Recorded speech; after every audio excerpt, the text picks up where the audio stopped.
Okay, it's time to get started. Oh yeah.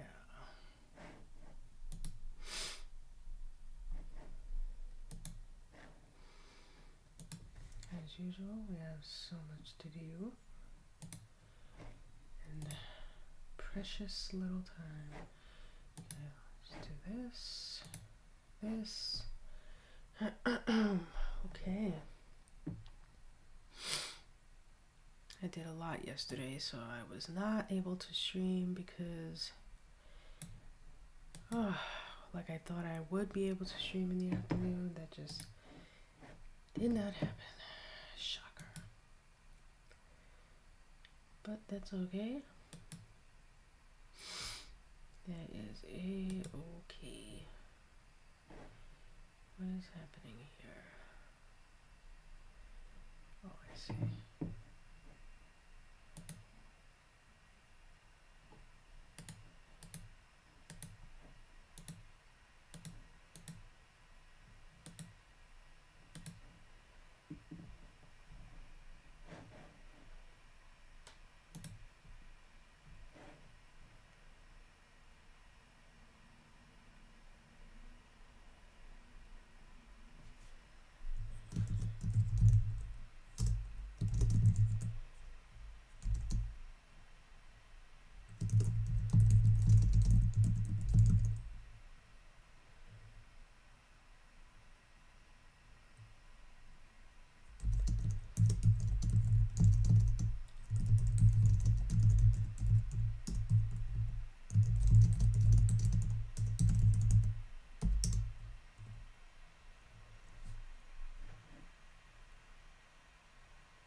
Okay.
Okay. Am I on? You can see my screen.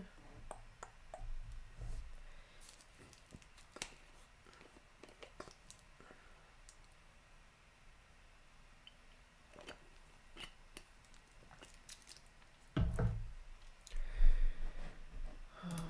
me just send one quick message.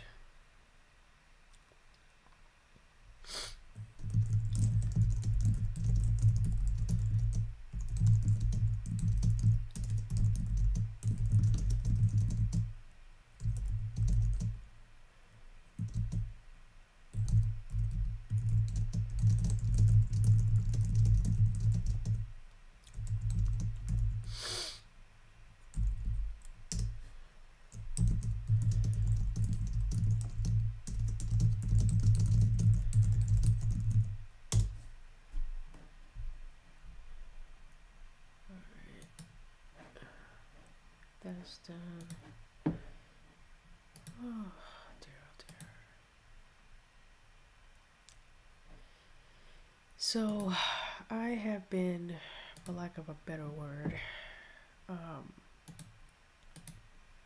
slacking a lot and trying to figure out how I can combat that on two fronts. One being the streaming front, and the other being when I'm not streaming. I feel like I need to be able to. Oh, hey, Silent Willow! Yay! I'm so glad you're here. I was just briefly mentioning how I'm not at my peak with my writing. While I am writing a lot, like for instance, for this story, just this week, I've written over 7,000 words, which is, nothing to sneeze at, right? However, I know that I am way, way, way behind still. While I'm still on time, I want to feel like I'm ahead, and I'm definitely not, especially with what I plan to do both on and off stream. And if I can't get myself to do what I need to do when I'm on stream, how can I expect to get myself to do what I need to do when I'm not on stream, right? So something I'm actually going to start implementing today is, because I've been doing a lot of research on what do people do who are now like permanently working from home, who are still very creative people, and they need to set deadlines mentally in their mind that they must stick with, even though if they don't stick with them, it's not going to be the end of the world. Especially for those who, if they don't stick with them, it is the end of the world, meaning, they live off their creative production. I don't live off of what I produce, and therefore I know that that's one of the key reasons why I'm not on my A game when it comes to my writing, because whether or not I write, I still have a 9 to 5. I'm still bringing home a sizable income where I can support my family and, own a house and all of these things. So I need to change my mindset because I want my passion to be what provides for the family. So I'm gonna start this thing that's it's basically time tracking. So it'll track my time every day, so I can visually see in a charts and graphs form, because I'm a charts and graphs and spreadsheets kind of person. What am I really doing throughout the day? Because I know that I'm not putting in the time, and if I can see visually that I'm not putting in the time, then theoretically it should want to see the time being put in.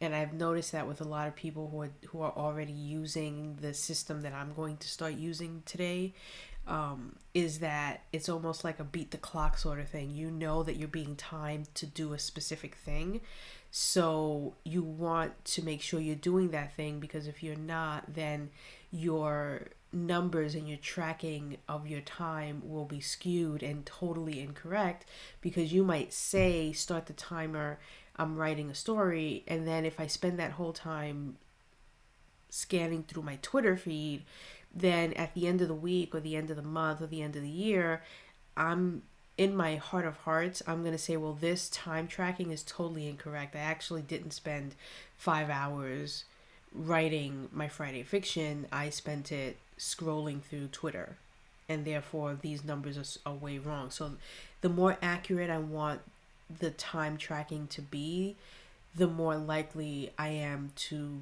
trick my brain into doing the thing that I'm tracking. In theory, that's the theory of it. So I'm gonna set up my projects and tags, and there's a whole bunch of things I have to do before I can officially start tracking stuff. So hold on one second. I need to send a text to my wife, who just sent me a text, and I caught it out the corner of my eye. I just want to let her know.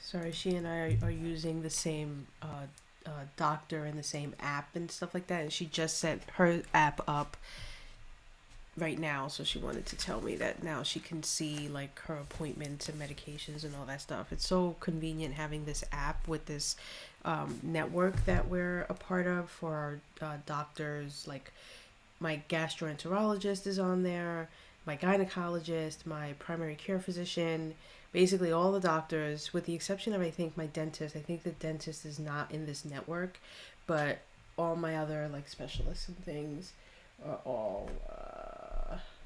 Oh yeah, she can see it. Sweet. No, that's not a. That's not a. But before I go into my conundrum, Silent Willow, now that you're here, I think you are you still here? Because I want to show you something that I'm like wicked excited about, and I really shouldn't be because it's not that big of a deal. But again, watching someone on YouTube who is writing a novel, she went and because she doesn't have a printer at home, she wanted to print out the manuscript that she has written thus far so that she can, do red pen edits and stuff like that, because it really is a good idea to get your manuscript off the screen, give your eyes a rest, and look at it in paper form. I do have a printer, however, I know what the cost of ink is, and so even though Garrett like prints out his manuscript and puts it in a notebook like most authors will do, and then does red pen edit that way, I don't have the same printer that he does, although I am eventually going to work up to getting that kind of printer where printing a ream of 500 pages will not kill the ink and cause me to have to spend an exorbitant amount of money on ink, whereas the printer I have right now, it would. To print out what I have in front of me would probably go through 2 ink cartridges, which would be about anywhere between like 70 and $90 for 2 black ink cartridges. So the cost effectiveness of this right now is actually really good, which is that I sent my manuscript to Office Depot, Office Max, and because they print it, and not only do they print it, but they will put it in a specific form that you tell them, and I never even realized that I could have that done. And then I could just go to Office Max, because there's an Office Max right next to the Walmart that I go to, and pick it up. And they usually will have it done the same day. Like when I sent them this is actually Daxton, and I'm going to tell you the reason why I had them print out Daxton for me in its final form as an 8.5 by 11 in paper back and front. One, it was for a test. 2, it was to see what the pricing would be. And 3, it was because I want it in this form because I'm doing a page 1 rewrite of not only Daxton, but of all of Stonehaven. And this is a total secret because I'm not sending it to my email newsletter. I haven't really publicized it anywhere like on a blog post or a website. The only people who actually know are the people who are my patrons, because I've been letting them in on this bit of information. The reasons why are extensive, but let's just say I am doing things in reverse order. Initially, when I started writing and wanting to write novels, my idea was I would write novels. They would make me an enormous amount of money. I would push it all out there, and the first couple of books would make me enough money where I could then go back in time and clean up what I couldn't afford to clean up the first time around. Obviously, life happened, pandemic, all these things happened, and my mom passed away. Like, a lot of things happened, and so I couldn't do that. And it devastated me. I was on the track. I fell off the track. I couldn't figure out how to get back on the track, so I ran and took cover under the guise of I'm going to write short stories because novels is too much. I really never wanted to leave writing novels. I just needed a new tactic on how to do it.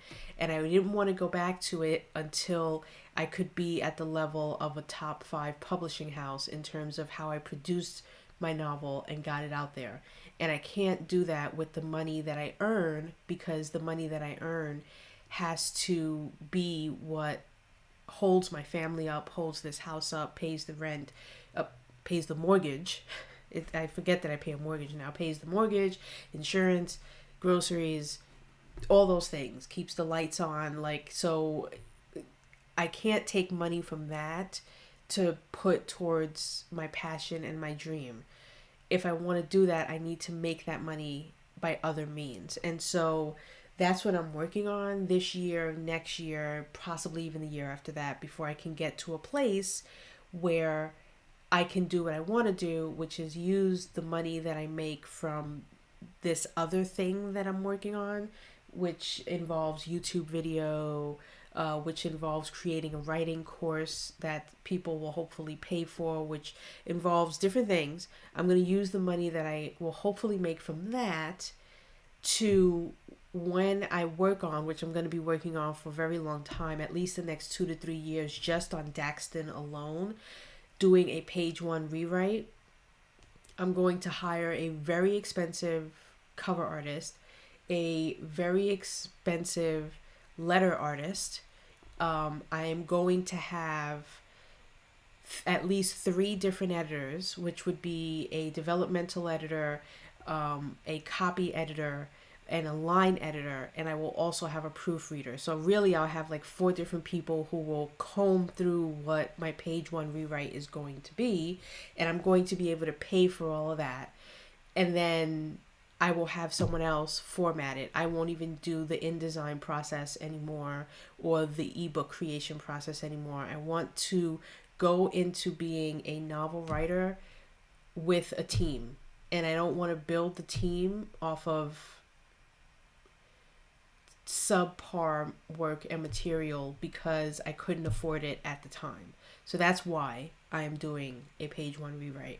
But I don't want to forget where I came from before I move on to where I want to be, which is why I printed this. So this is Daxton as it is currently, and I'm going to be taking it down off of Amazon if I haven't already. And so, you know, I just, like, again, I wanted to see what it would look like when I have a, so you see it's double spaced, so I'm going to be able to do my red pen edits. Now this is done in spiral notebook form because I didn't have a binder at the time. But when I do my page one rewrites and I do like a chunk of chapters at a time, ready for me to do my red pen edits and all of those things, I will have it printed out, but I won't use spiral. I will have them put 3 hole punches in it. I will have a notebook. I'll do all that fancy stuff. But because I know that this is something that's going to take years and not months, I'm not stressing it. I have my short stories, which I'm still going to be working on and doing and releasing to my patrons. But I am doing a page one rewrite going all the way back to Daxton. I'm glad that I only wrote 3 novels in the Stonehaven universe and 2 novellas. So it's not going to be a lot that I will have to go back and totally redo and restructure and rewrite. And I think I wrote half of the first book of the Son of Rivers series. But in any event, that's what I've been kind of working on and outlining. But like I said, like a lot of people will push out an entire series that's good but not the best, and they will make money from that because it's possible to do that, and then use that they get from that to then write their next trilogy or series and pay for the editors and things that they couldn't afford with the first series. And then not till they're going to, like, maybe 5 or 10 years later when they want to do a, you know, 10th anniversary special edition of it, will they then take the money they've earned over that time and then go back and revisit that first set that they pushed out there in order to make the money, to clean it up and then republish it. It is a working and usable and way to go. It is a good route to take, but I don't want to take that route. I don't.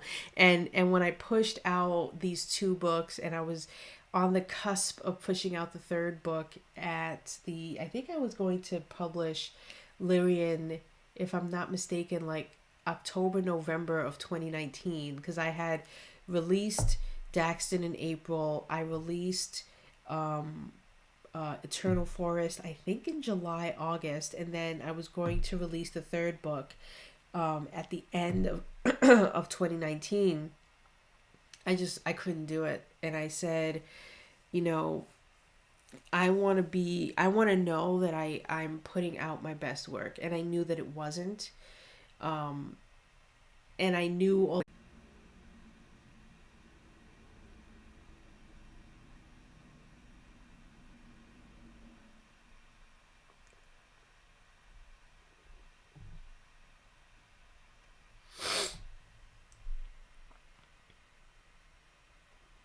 Okay,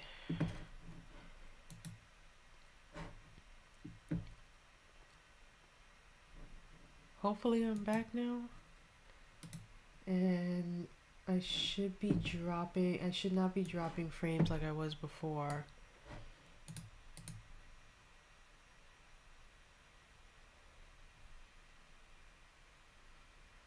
My frame dropping should be decreasing. Oh, okay, good. Jeez, there was an issue because I don't use to explain this, because I'm streaming both on YouTube and on Twitch. I have to use this program called Restream, and for whatever reason, the it wasn't connecting with Restream, and it was causing me to drop frames at a huge rate, which I didn't notice before, but I think I fixed it. It was like at 96% frame dropping. I was like, holy crap, that's a lot. And I noticed that my Wi-Fi had jumped from my main Wi-Fi to my guest Wi-Fi, which was another issue. Um, I don't know why it was using my guest Wi-Fi instead of my main one. So I thought that was the issue at first. Did I freeze? Please tell me I didn't freeze. Why do I look like my webcam freezed? Okay, maybe it didn't. Maybe it's just done.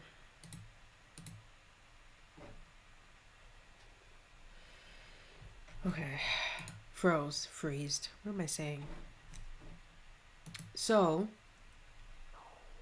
moving on from that whole spiel about my page one rewrite of Daxton and the entire like fifth compass and everything that goes along with it, which I'm, wicked excited about.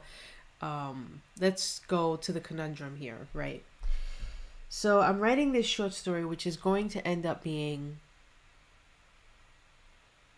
really, really, really long. Like, it's probably going to end up being 20,000 words. And so yesterday, when I was going to go come back on stream and work on this thing, I decided not to, because I needed to kind of talk it out loud to myself, talk about it with my wife. And the only solution I could come up with my conundrum of the fact that I try to write to scale. I try not to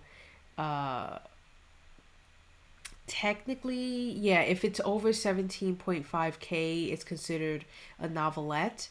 If it's over, I believe, like 25, it's considered a novella, and so on and so forth. So if I go past 17 and a half, I'm looking at a novelette.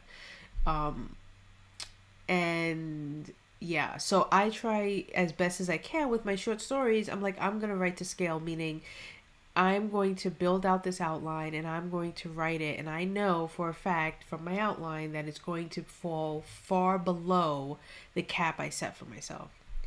This one is a bit different. This one, it's a mystery. It's very intricate. There's a lot going on, a lot of moving parts. And not only that, this is the first outline that I've written where there are a lot of key moments in my outline that I feel I must adhere to. And normally when I write an outline, Silent Willow, as you know, and as I always say, I usually will only adhere to maybe 15% of the outline. The most of what I write is ad-libbed and I come up with on the fly, on the spot. Because as I'm writing, I think of new things, and so I totally stray, and I use my outline literally just to kind of get me back on course slightly.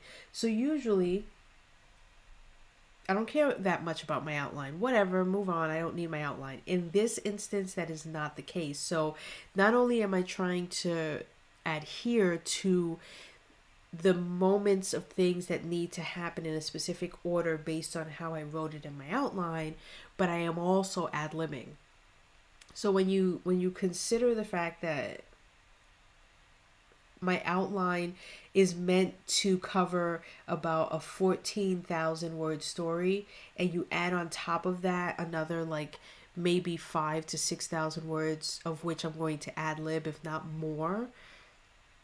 Yeah, we've we've gone astray a bit. And when I wrote part one, I had to literally cut out half of my outline of part one and paste it at the top of where I intended to be starting part two.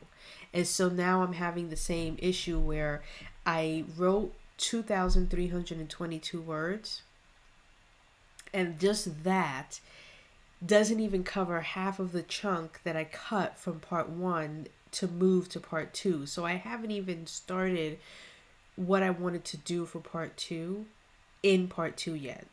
And I only wanted to write 3,500 words for this, which means if I adhere to what I cut out for myself, I have 1,000 like 200 words, and I need to outline all of this that I'm scrolling right now, including a flashback scene, which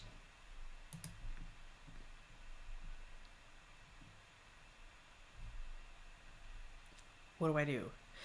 So like I was saying, the only thought that I have at this point is that I'm going to have to write it regardless. Well, I know I know it's not going to make it. So my thought is I'm just going to write it, right? Whatever the word count is, I'm going to ignore it, and I'm just going to write the damn thing. And then when I'm done, cut 5,000 words. Find a way to cut 5,000 words, or I'm just going to have to chalk it up that this is just going to have to remain a novelette. I mean,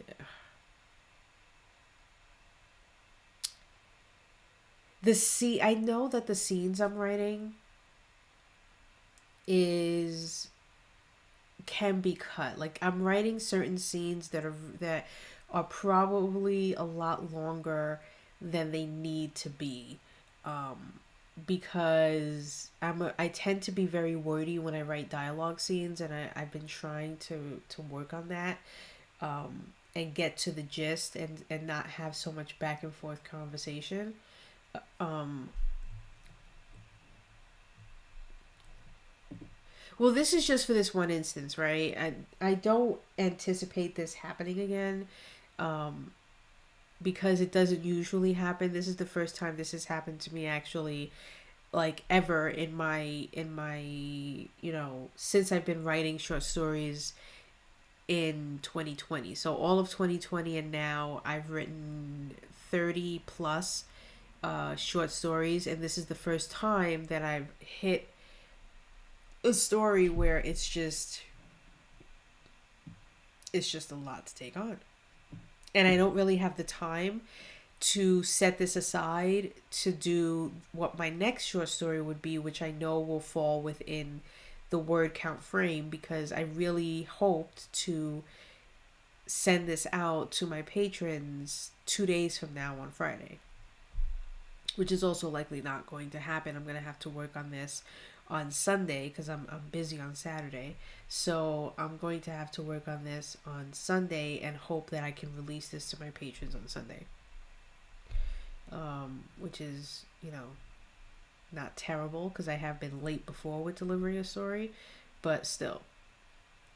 So I'm trying to solve a time jump here, and initially I finally got to the granddaughter showing up, because remember, there's a grandmother, she doesn't know she has a granddaughter. The granddaughter shows up. The granddaughter is going to now be going to the high school that her grandmother attended. um, she's going to feel a bit, out of place, obviously, because it's her senior year and she lost her mother. She's living with a grandmother she never even knew she had, and she's attending this school which basically has all of these things named after her. There's a statue of her in literally the center of town. This whole big deal. So it's kind of like, annoying. And on top of that, they're teasing her. The kids are, because kids can be cruel. And so initially, I was going to do that. The granddaughter goes to school, gets teased, has a crown with like red paint on it to symbolize blood put in her locker. She takes that, brings it home to her grandmother, and like shows it to her as a way of saying, this is what I have to deal with now, and why I hate being here, that sort of thing, right? The crown will basically say all those things without her actually having to say it. I want to cut that whole thing out. And so my plan is, with it being as small a town as it is, I'm thinking gossip and news travels fast in a small town, right? So the fact that her granddaughter has not only arrived, but the whole town finds out she arrived because she was reported as someone breaking in to the grandmother's house, and so it brings the sheriff over and everything like that. So the news kind of, by that time, has traveled to the whole town that, the celebrity is here and her granddaughter is here. And so instead of the whole scene of the granddaughter in school and teasing and in the halls, all that crap and blah blah blah, I'm gonna have it that the crown with red paint on it is going to be left on their doorstep, almost kind of like a message. Each one is going to take that message differently. The granddaughter is going to take it as a message of like, they're already, I can tell that this is already not going to be a good situation for me. And the grandmother is going to take it, oh, is this thing low already? Wow. Sorry, hold on. Apparently my water bottle battery is low. So, and the grandmother is going to take it as a, like, I know what you did type of message. There won't actually be a message there, but it will convey that, to both of them. Did this thing light up? I hope it did. I have to charge my water bottle. So hold on 1 second. I have to get the charger for this thing. Oh, I'll be right back. It's in my bedroom.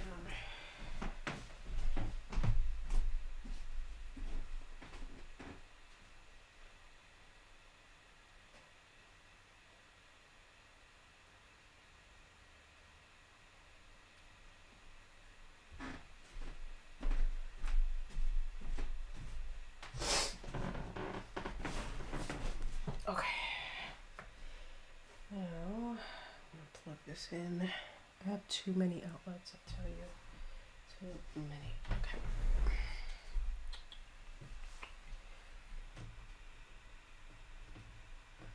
Come on. Okay, unplug that.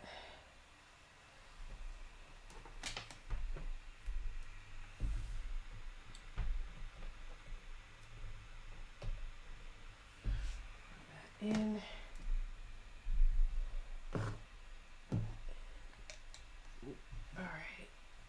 And we're charging. Sweet. Okay, so I'm going to cut out the whole school scene by having the crown put on the doorstep, which I don't know if that will really matter as much, because the main character isn't the granddaughter, it's the grandmother. So do I really need to have an entire segment devoted to the granddaughter at the school? just so that I can get the moment where the grandmother sees the crown with the blood on it, and that kind of starts a sequence of events that is important to the story. No, so that's why I think I'm gonna have it that um, it's like the next morning and boom, crown, and then that way I don't have to follow the granddaughter to the school. I can stay with the grandmother and what she does with that whole thing happening. Okay, I think I like that. Cuts out, I would say, at least 2 to 3 thousand words that I would have ended up writing just on that scene alone. Um, so I think I'm cool with that, which means um,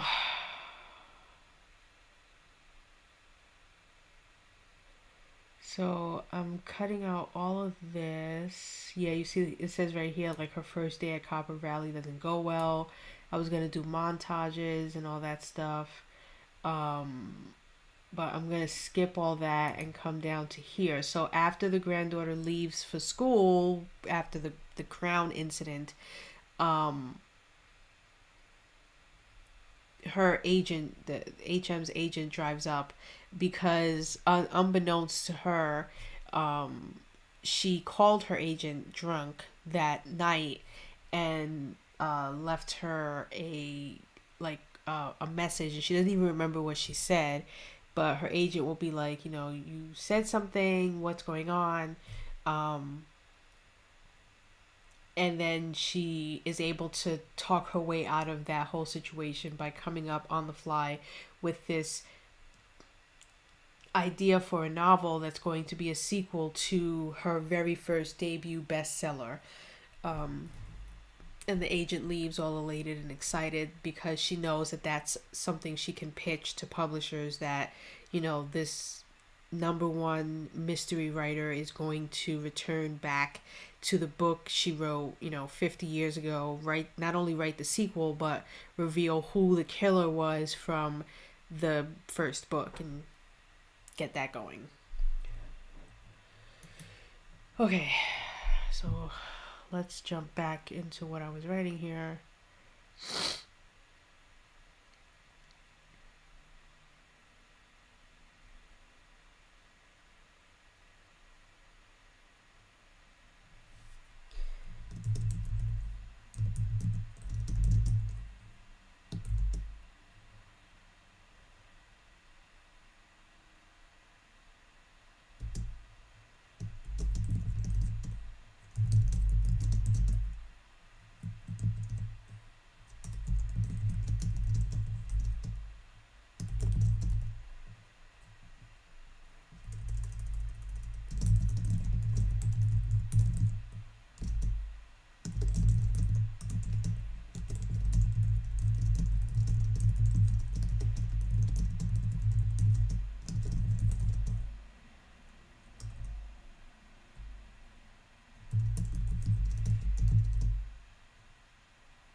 BRB, I'm gonna mute myself.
Yeah, I am sorry. I was just writing a message to someone who had asked me a question, or I asked them a question and they asked a follow up question.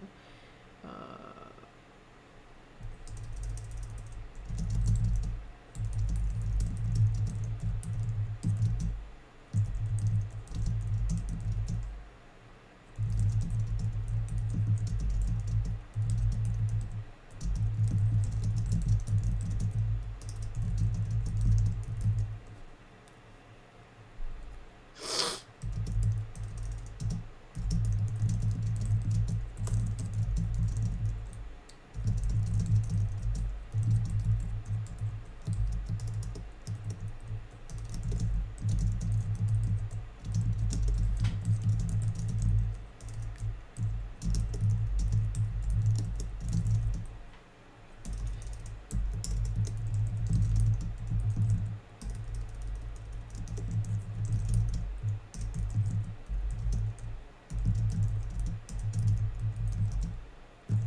okay. Yeah, I'm looking for not that I'm trying to add more to my plate, but I've been looking for a way to revitalize um, Storyzine. I don't know if you remember Storyzine at all. Silent Willow. You probably don't. I don't think you. I mean, you were in the server at the time, but I don't think you ever like submitted anything for it or anything like that. But it's still, um, it's alive. It's not dead. It's just not also not being really utilized.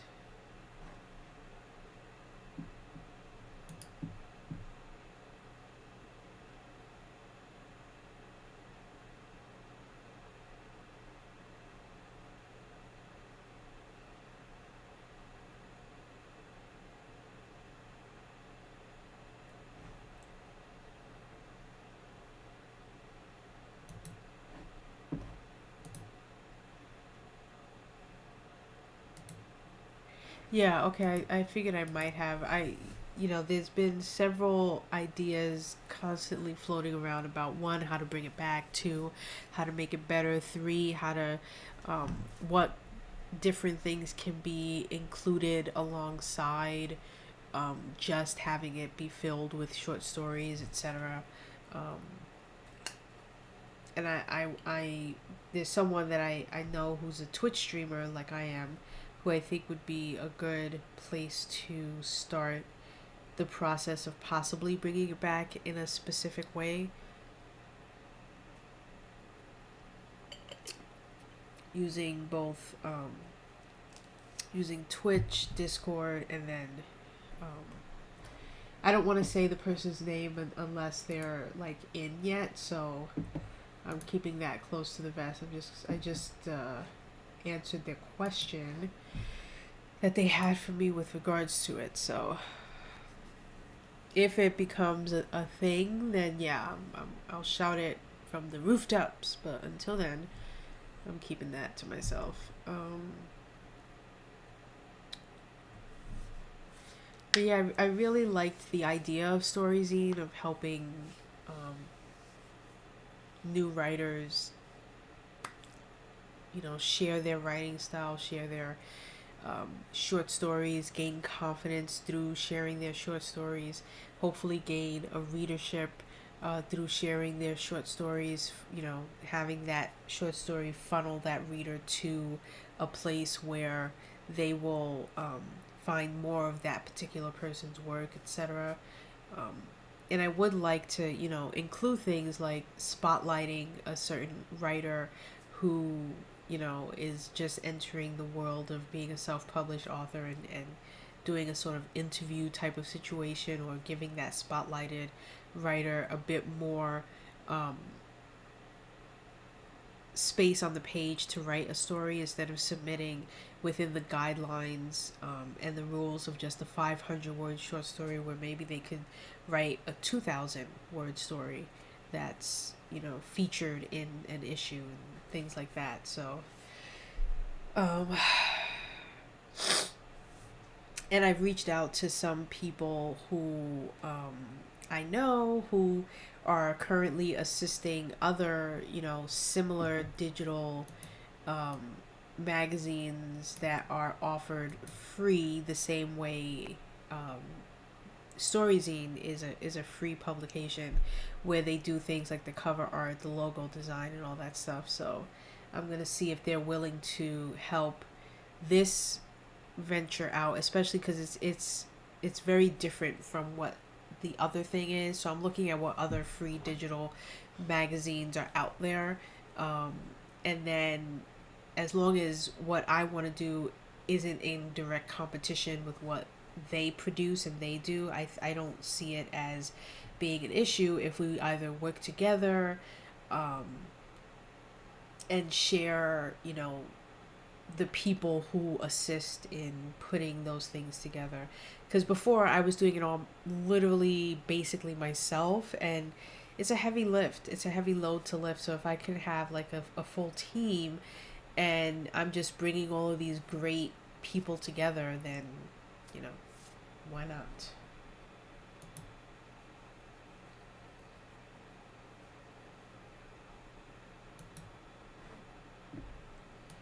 Um,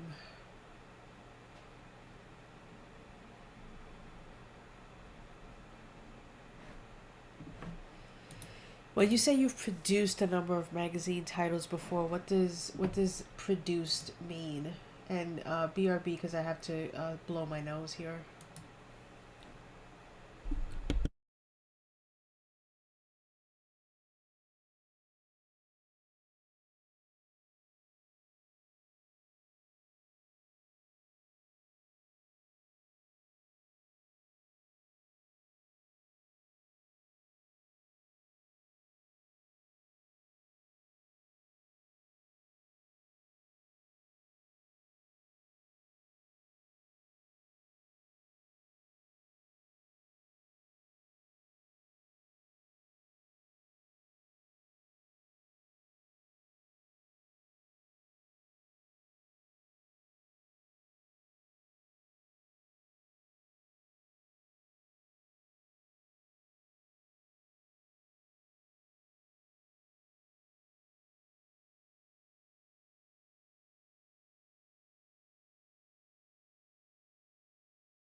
Okay.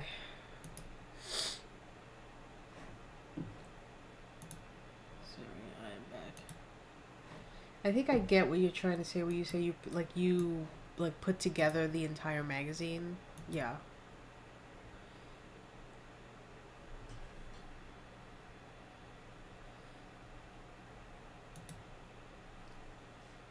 Yeah, basically that was all me. Like, I designed the cover layout. I was the one responsible for um, designing and then redesigning the inside pages, the order of things and all that stuff. And I know that it could be much more professionally done than, you know, what I was able to teach myself how to do on the fly. Again, using, I think I used InDesign or Photoshop. No, I used InDesign.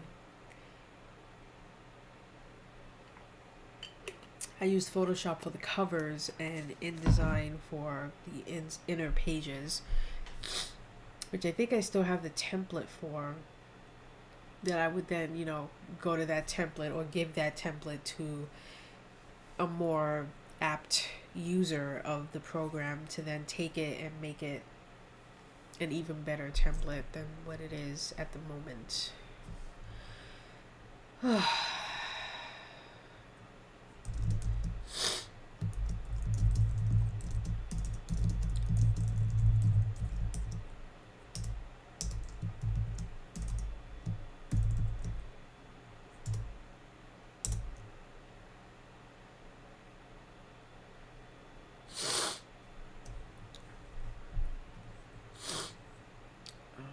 Let's see.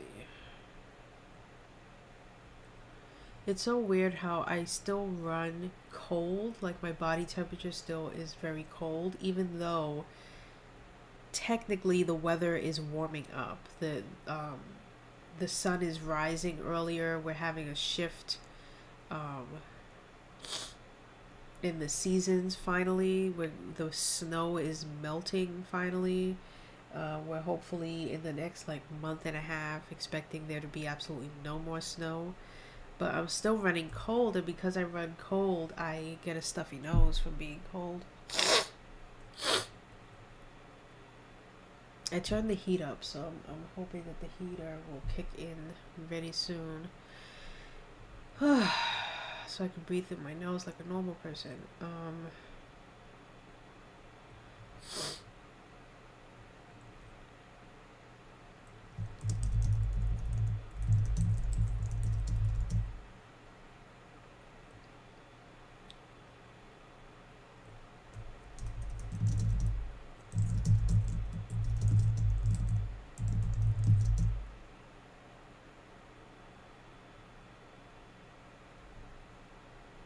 Yesterday it was a high of like 48, which was like, I mean, flip flops, tank top, and shorts weather as far as I'm concerned. I mean, we've been waking up to 9 degrees and sub-zero temperatures. So when it was 48 yesterday, that was crazy. I almost didn't believe it. And right now it's already 37. Apparently it's going to get to over 50 today and over 60 tomorrow. But then by next week it's going to drop back down to 30. This temperature is like out of control, but today is going to be nice. It's going to be warmer than yesterday.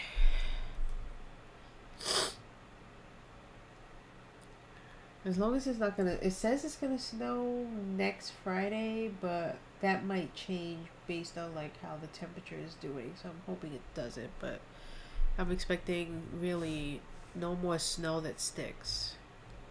That'd be nice. I think actually the snow in our front yard is finally starting to melt just enough to see what's under it, which we haven't seen since like October.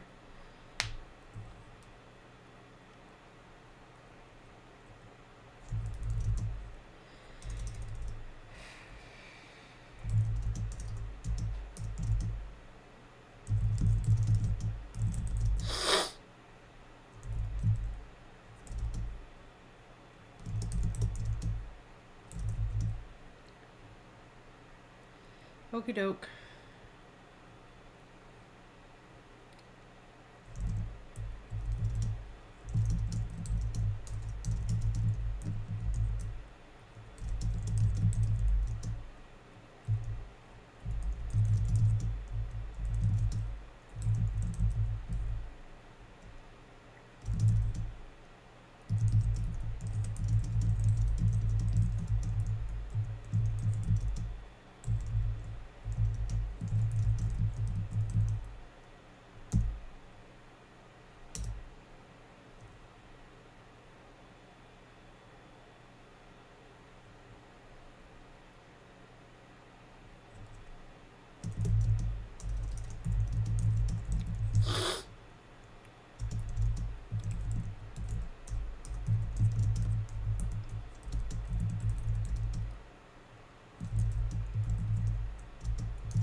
What the frick? Why did my FaceTime turn on?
Yes, welcome back.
Have to do a little research on that.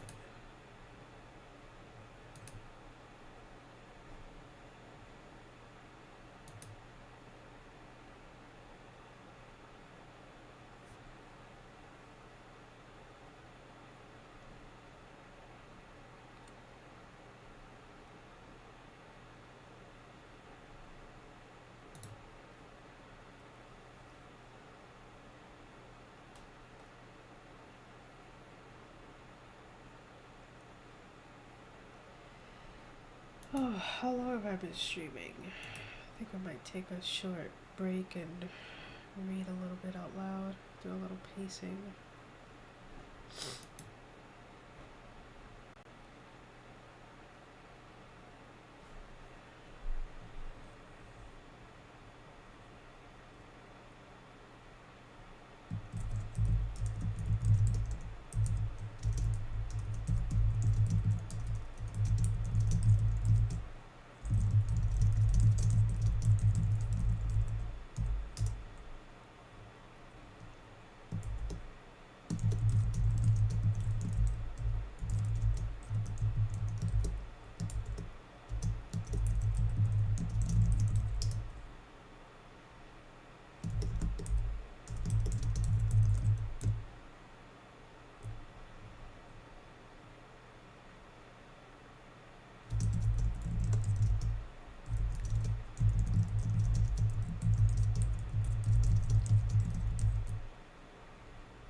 feel like every day a squirrel is scampering across the telephone wire when I'm sitting here working. I happen to glance out my window and I see a chubby little squirrel. Well, a chubby fat squirrel making its way, and I'm always so terrified that it's gonna fall and go splat into the pavement.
Yeah, unfortunately, the wife and I were responsible for killing a squirrel last weekend. We were both like so devastated.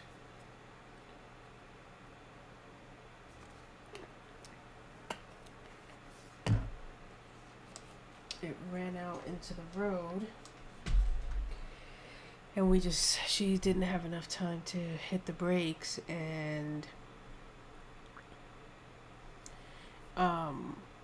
so because she didn't have time to hit the brakes, she tried to like have the wheels go on either side of it, and but our guess is that while she did that, it was still like it wasn't low enough, so it must have like hit its head on something under the car in between the wheels.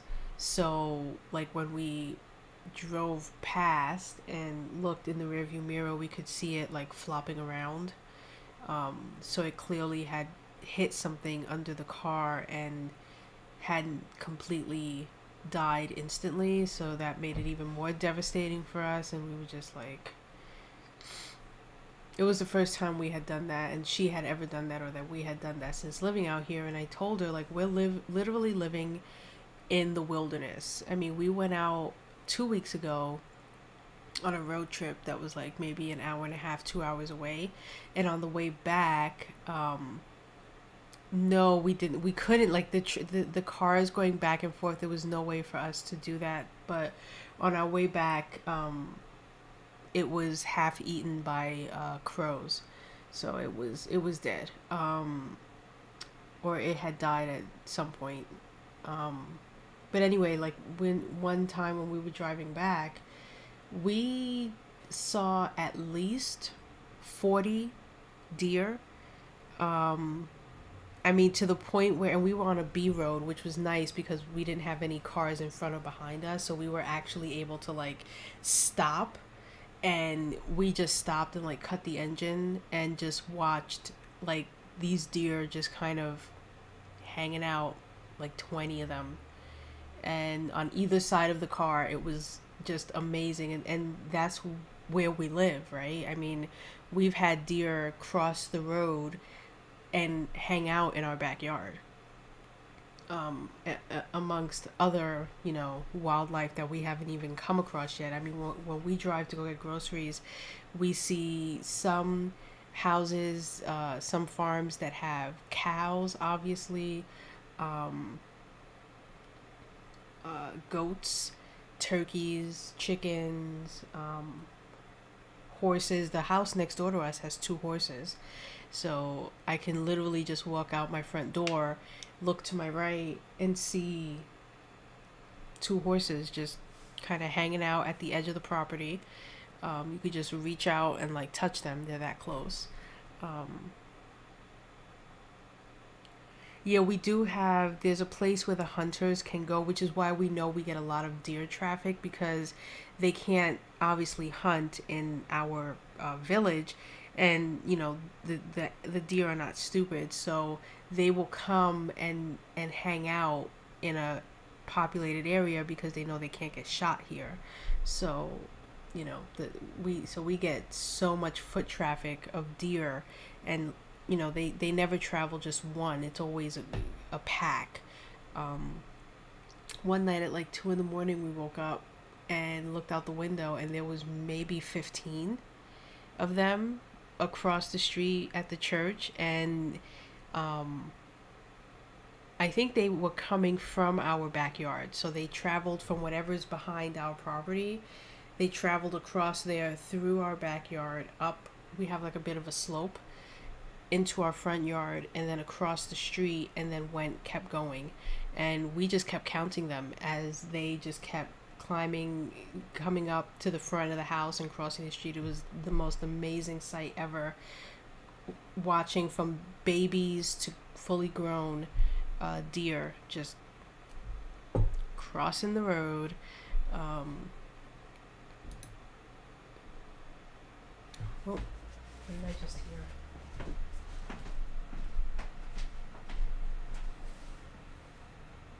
Oh, yay.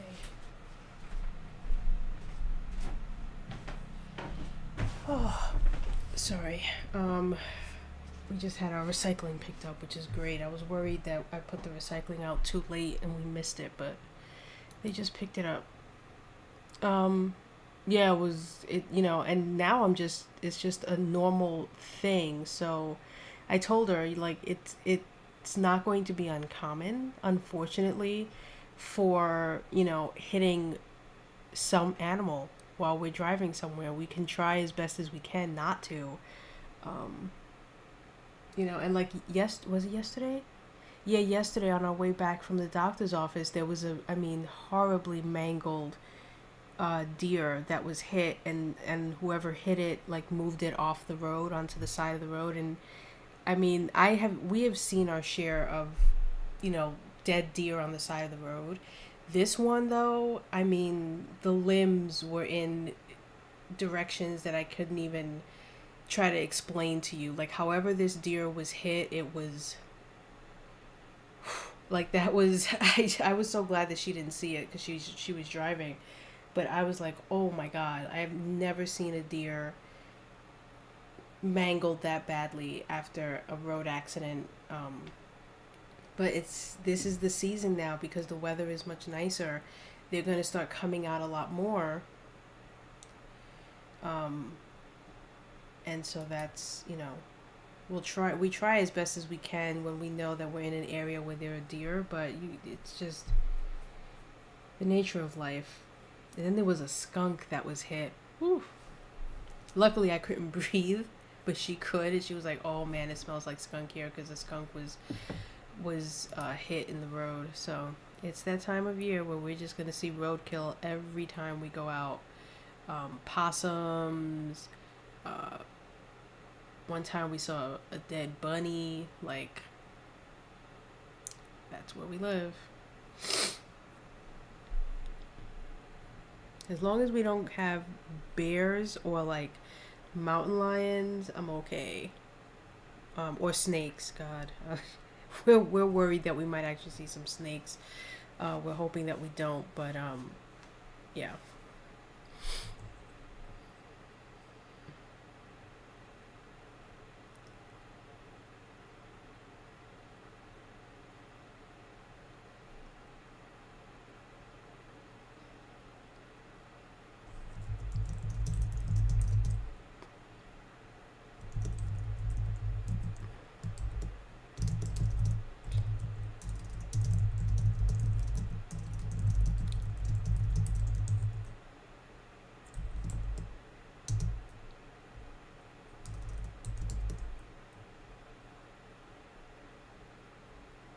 Message failed to send.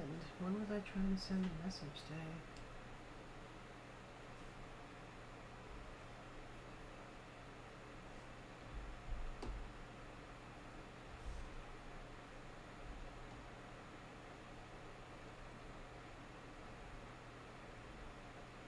So confused. Oh.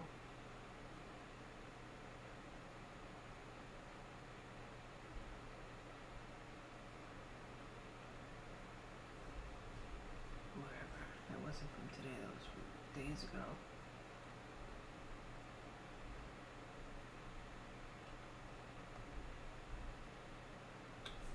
Figure out how to get rid of that.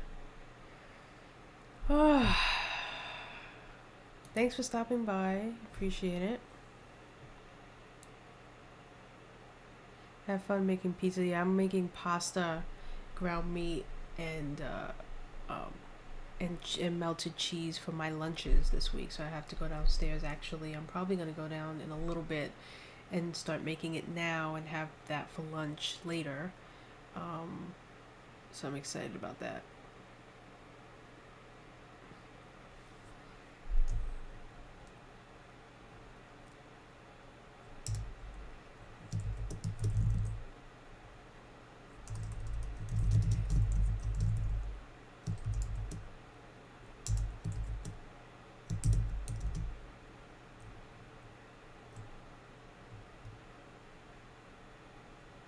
Don't forget the cinnamon. I never add cinnamon to my ground meat before.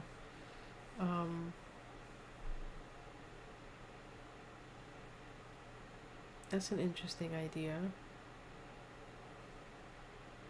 I've been adding sugar to my chicken. Like when I make a chicken sauce, I've been adding sugar for a little sweetness.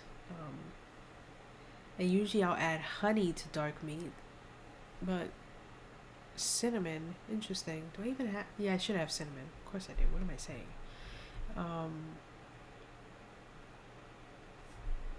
I mean, I usually don't add. I might add like oregano and garlic to when I make my pasta dish. It's just shells and ground meat and, like I said, and mozzarella cheese melted with a sauce, with like a just a regular old marinara sauce, nothing too fancy.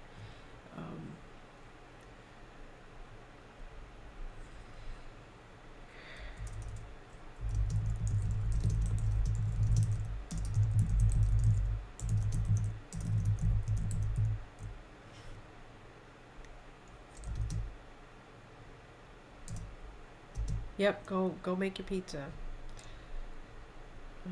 Go make your pizza.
I'm gonna take a sip. I'm just charging my thing here.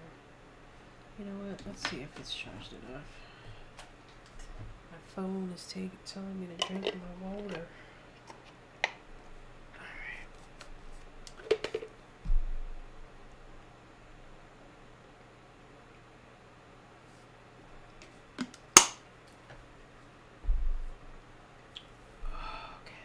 Okay. Hmm.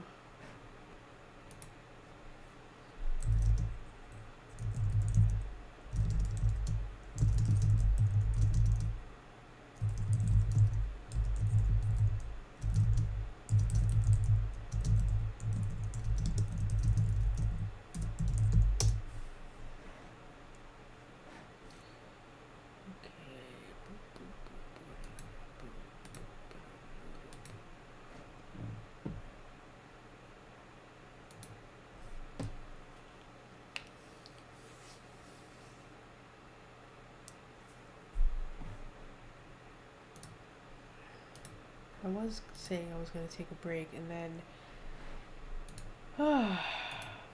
didn't actually take a break. Story of my life.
I need some sort of witty analogy. They retreat like a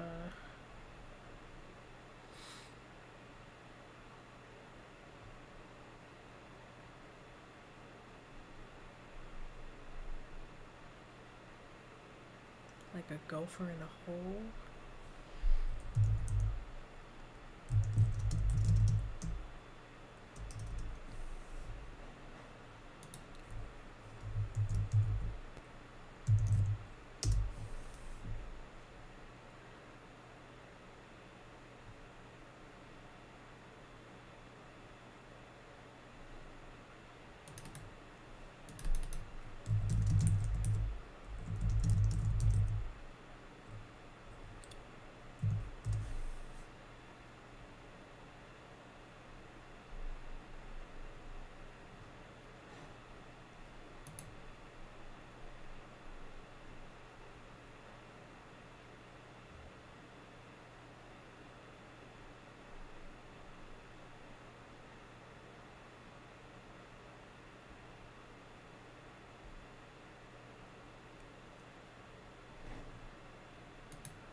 Okay, I have finally finished part 2, and I am 620 words over where I wanted to be, but I already knew that I was going to be writing over where I wanted to be, so I'm going to try not to worry about it.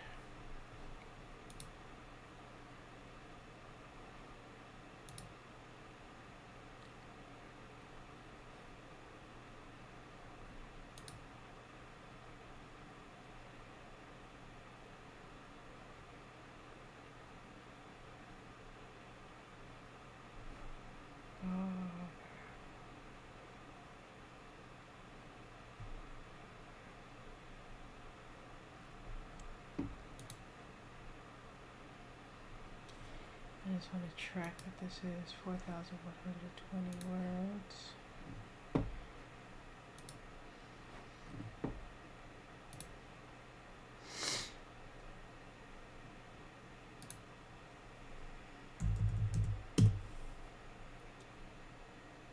Okay, so make sure my word count is correct.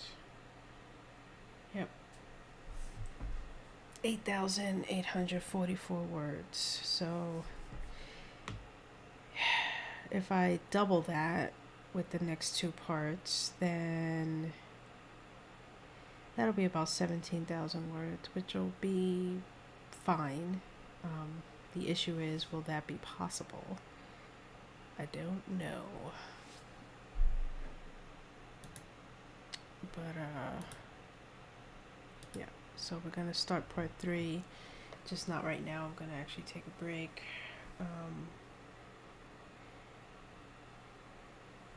Go downstairs and do some things and prepare my lunches for the week, etc. Stuff like that.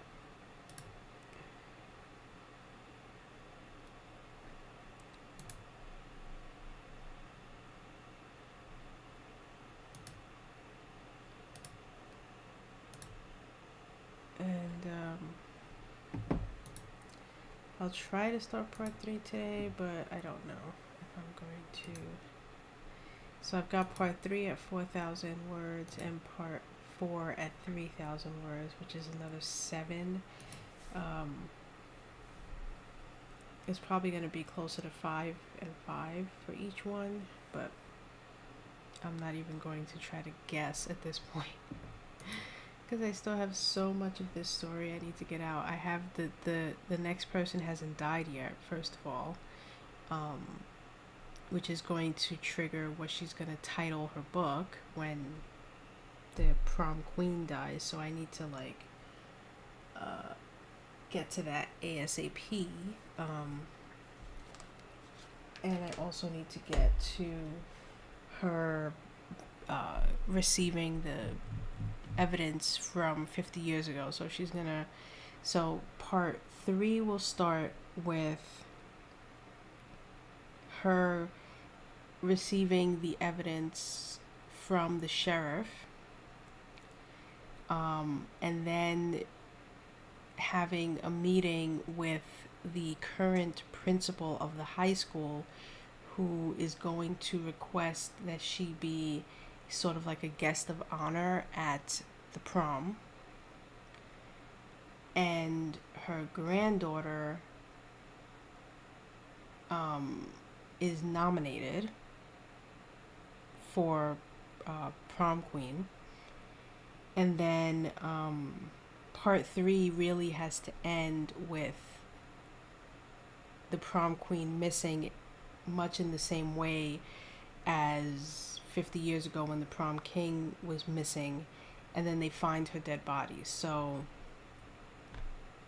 all of that has to happen in part 3 so that part 4 can just be dedicated to who killed the prom queen, which is my whole title for this short story, solving that, getting to the end of that. So can I write in like 4,000 to 5,000 words everything that I just said, from her receiving the evidence, looking through the evidence?